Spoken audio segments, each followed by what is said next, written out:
Fee reimbursement విషయంలో గత సర్కార్ చేసిన తప్పు కాంగ్రెస్ ప్రభుత్వం చేయొద్దని సూచించారు బీసీ సంక్షేమ సంఘం అధ్యక్షులు జాజుల శ్రీనివాస్ గౌడ్. 4 ఏళ్లుగా ఫీజు రియంబర్స్మెంట్ రాక 22 లక్షల మంది విద్యార్థులు రోడ్డున పడ్డారని, వారికి ప్రభుత్వం న్యాయం చేయాలని డిమాండ్ చేశారు.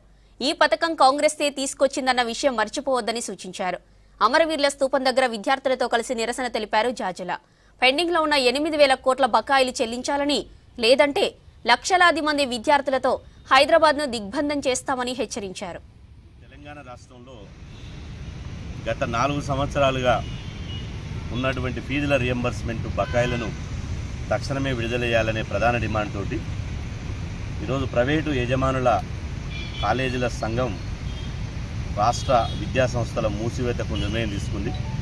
ఈరోజు తెలంగాణ రాష్ట్రంలో 2,000 ప్రైవేటు డిగ్రీ కాలేజీలు, అదేవిధంగా ఇంటర్ కాలేజీలు, ఇంజనీరింగ్, ఇతర వృత్తి విద్యా కాలేజీలకు తాళాలు పెట్టింది.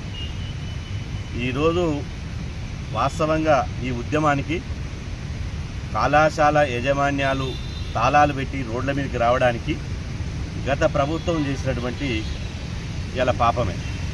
గత ప్రభుత్వంలో 4,000 కోట్ల ఫీజుల బకాయిలు ఇవ్వాల్సి ఉన్నప్పటికీ 2-3 సంవత్సరాలుగా రావాల్సినటువంటి ఫీజుల రియంబర్స్మెంట్ బకాయిలు ఇవ్వలేదు.